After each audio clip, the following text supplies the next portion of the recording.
Jonesy and Amanda. Jam Nation. Hello, Julie. How are you? Good morning. I'm well, thank you. Before we go any further, in TikTok Tucker, we try food that we've seen on TikTok and we think that looks a bit odd. Is it going to be a success or a disaster? Before you is a bowl of pork crackling. Yes. Would you mind let's help you make this very detailed recipe. You're going to make Julie do this herself. Yeah, can you pour some milk into that? Okay. Pour some milk. Milk on pork crackling? Yeah, milk on pork crackling. Righto.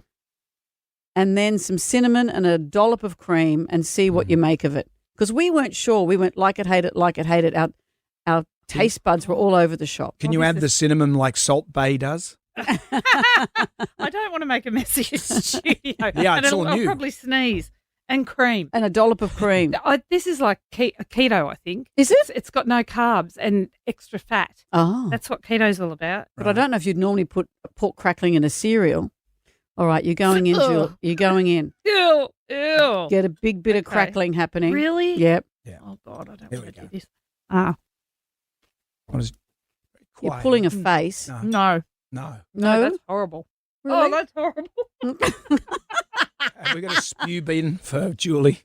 I mean, Has it gone down? Are you okay? So you've been on I'm a Celebrity. You've tasted worse than that. I've put worse things than that in my mouth. But, oh, my God, why would you choose to do that? I know. Well, we're thinking the same thing. Julie, this book is quite extraordinary because, as you say in the book, as we know, loved, bubbly TV, cookbook, radio host, but you've been very honest about the dark sides too. How dark did it get? Oh, look, when the wheels fell off completely in sort of 2019 and the start of 2020, it got very dark. I was unwell and it was life-threatening. So I went all the way to the bottom and I very nearly didn't make it out. Well, you write about how you went to the water's edge, and a couple and their dog, you don't even know these people, you didn't then, they pretty much saved your life. They did. They had spotted me as I walked past them, and I was obviously in a not a great state. And this young lady gave me a hug. She said, "Can I give you a hug?" And she gave me a hug and said, "Are you okay?" And I said, "Yeah, I'm okay now." It was a total lie. And then I went and I sat on a bench and I was just getting ready, and they came back and they sat next to me and just said, "You look like you need some company." And they sat with me for a couple of hours and just chatted about small stuff. And by the end of that couple of hours, I was ready to ring my husband and have him come and take me home. Because the saddest thing is you felt that your family would be relieved that because you'd been troublesome and you felt that they'd be relieved for you to go. How wonderful you went home and they could convince you otherwise.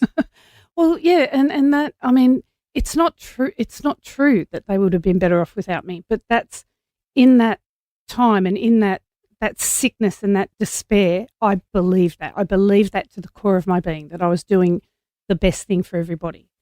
It wasn't about escaping. It was literally about making what I thought was the best choice for everybody. And it wasn't true. And I'm so grateful that I had a moment and I was taken out of that for long enough to reflect properly on it and to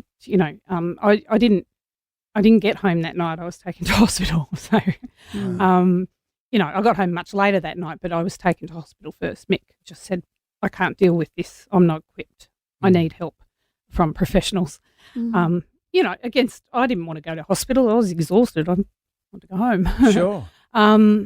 But it was the start of a long, long haul of getting better. For that self-awareness, though, you're sitting there and you're at the brink, as you said, those people come along and it wasn't wrapped up as easily as that. But talk us through how, and if anyone's in that same state of mind, how do you come back from that? What is it? If those people, for example, hadn't come along, do you think you wouldn't be here? Oh, there's a very, very real possibility. And that's what you need. So I guess it lays on everyone to be aware of your surrounds, be aware of what's going on in the world. Yeah. But that assures what switched you into that state of mind. What switched you out of it? In that moment, it was just the ordinariness of this conversation. They told me about their family. I told them about mine. We talked about our dogs. They actually made me laugh a couple of times. And it was that. I just went, how is it possible? how's it possible for me to laugh? I didn't know there was any laughter left. I didn't know. And so that sort of made me stop and think. I would just say to anybody who's approaching anything nearing that, talk to somebody. Just talk to somebody. And whether it's somebody you know, whether it's a friend or a family member, or whether you pick up a phone to, a helpline, Beyond Blue, I do work with, they have amazing counsellors and stuff. Just that's got to be the first step. That's what saved my life. And that's what I think would be life-saving for other people. This is why I've written this book, right? It's because there's all these little signs and symptoms that lead up to that. You don't just wake up one day and decide that this is my last day, I can't do this anymore. There are lots and lots of signs leading up to it, and that's why I've written the book. I would love for people to read it and go, actually, I'm experiencing one or two of those things, or I have a couple of those circumstances surrounding my life, that overwhelm or too busy or no time for beautiful things, or I've got, unresolved trauma from my past that's I feel bubbling back up. Any of those things, start to talk now, because eventually the voices in your head get louder than the voices outside your head, and they're not telling you the right stuff. Wow. Very powerful. Thank you, Julie. Julie, that's amazing. That is amazing. And it would have been terrible to make you eat that stuff after you said all that. No, yeah, that's right. It's coating my mouth. It's gross. Is that a new chapter in your next cookbook? Oh, yes, that's the What Not to Cook book. But Joe, how do you feel now? I'm good now, Jonesy. I've spent, quite a few years. I've gone in and out of different treatments, but I've found the person who works with me on my brain, and I've got a whole lot of strategies in place, and they're all good for me. They're all great. But I think the most important one is just choosing joy and choosing to make sure I prioritise things that bring me joy. And we don't tend to do that. We look around, we make sure everybody else is okay, and we tend to neglect our own self. But what I've learned in a really real way is that if you do continue to neglect yourself, then you're no good to anybody at all. So if you want to be there for your family and there for your friends and present to your colleagues and everybody else, you hear it over and over, but until it hits home, sure, you have to look after yourself. So I've got to fill myself up with things that bring me joy, and there is so much of that. I've got a 3-year-old granddaughter who is the light of all of our lives, and being with her is just instant happiness. So I make sure I spend time with her. I make sure I do things that are creative that I love, and I make sure that I take on work that either has purpose and fulfills me, or is how I make a living. But there's got to be balance. There's got to be all the good things as well as all the necessary things.